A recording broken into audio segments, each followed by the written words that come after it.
What if there was a place, an idyllic island, where residents don't go to gyms, don't take any sort of special pills or adhere to fad diets, and yet they live longer and have a quality of life many far younger souls could only envy? It's certainly hard to believe in a fountain of youth outside of mythology or movies. But then again, it may also be hard to believe what my Nightline co-anchor Bill Weir actually found when he traveled to an amazing place in the Aegean Sea. When you think of the good life on a Greek island, you might picture all-night bacchanals on the sand of Mykonos, where lithe bodies toast the fleeting glory of youth and party like there is no tomorrow. But what if I told you there is another Greek island few people know about, where they party long past tomorrow and well into their 90s? A place where they eat amazing food, wash it down with homemade wine, and make love without the help of any little blue pills. 2 times a week. That's impressive. Well, that place is real, and it is called Ikaria, a 25-mile stretch of mountains surrounded by the Mediterranean Sea and home to around 8,000 hardy souls, many of whom refuse to get sick or senile, many who simply refuse to die. Largely, it's been a forgotten little island.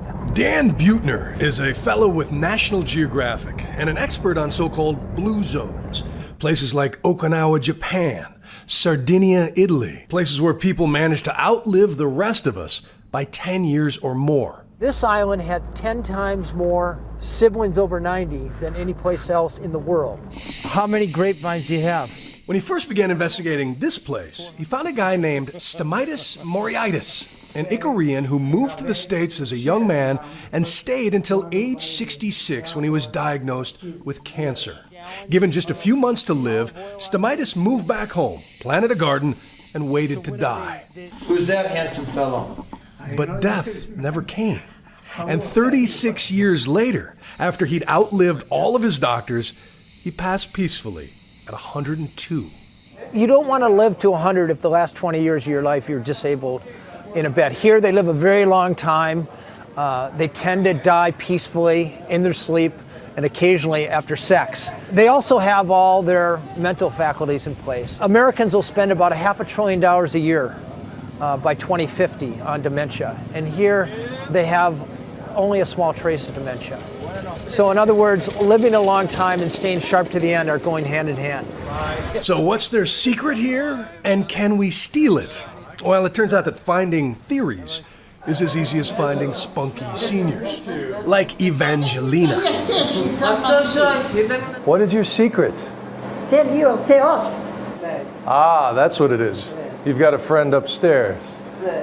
She's 97 years old and has the grip of a teenager. When you come to New York City, I'm going to take you out to some nightclubs. When she's not cleaning her own house or yelling at the neighbor lady, she's playing the mandolin and singing, though apparently neither on demand. I wonder what the tune is. We try to trick her into singing a few bars, but she's too quick for that.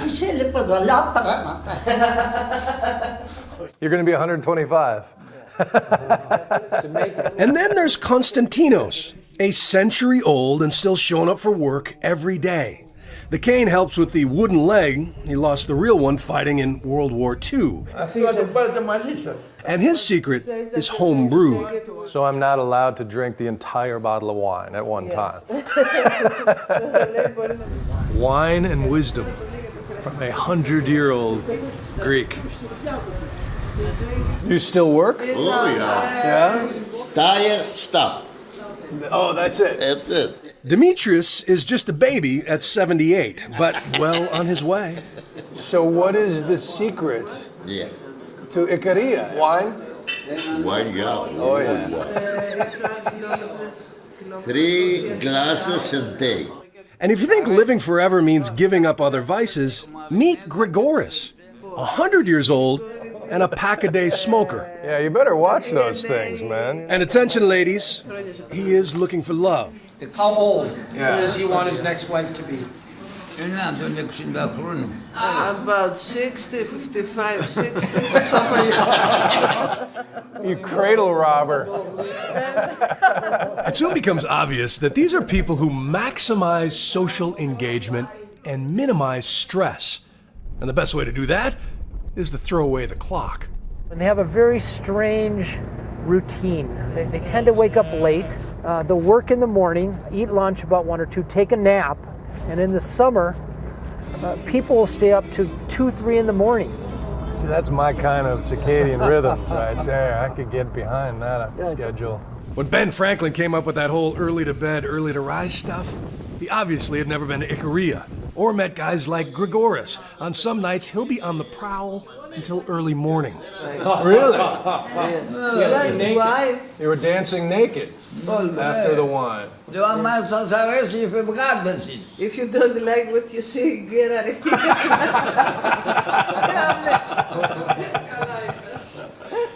I want to party with you.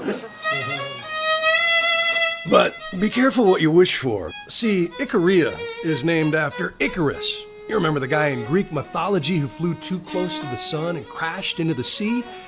Well, the story blames his wax wings, but after an impromptu invitation from these kind strangers, I begin to suspect it had something to do with the local grape juice. And that wine last night? Yeah. That is not your typical bottle of Merlot. That stuff is like 15 proof. No, you can remove paint with it, yeah. They very rarely drink wine by itself. It's always consumed with a little bit of food. It's consumed with friends. It's not something you come home after work and pound a couple glasses. Yeah, so, nobody's drinking alone yeah. here. The rest of their diet is typical Mediterranean goodness. A lot of fish and nuts and fruits, a little meat. They start every day with a big spoonful of thick, pine-flavored honey to coat the digestive tract. And they drink gallons of local herbal tea, a natural diuretic which keeps inflammation down. And there must be some kind of aphrodisiac in there. Do you give your wife a kiss? She's giggling like a schoolgirl. And despite the severe terrain, there are no escalators here, no wheelchair lanes or shuttle buses. These are people who move to live, and vice versa. Our grandparents burnt about 5 times as many calories in non-exercise physical activity. Here, these people move mindlessly. They burn 1,000 calories a day just doing everyday chores, kneading breads, gardening, walking to their friend's house. And I think that's a big secret for Americans. Nobody here tried to live to 100. They didn't go on the centenarian diet. They didn't try to exercise their way to health. Join a gym. Take a supplement. It happened. It was a result of their environment.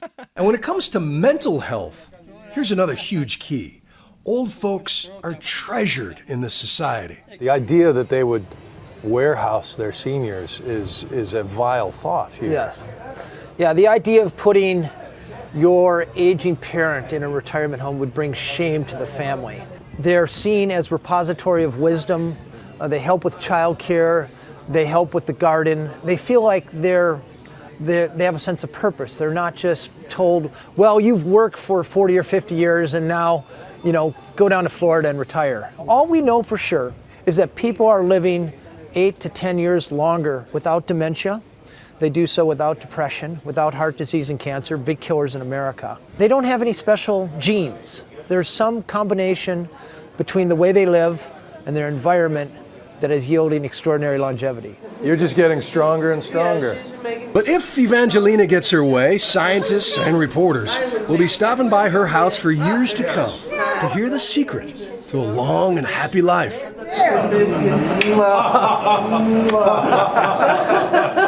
I'm Bill Weir for Nightline. Ikaria, Greece.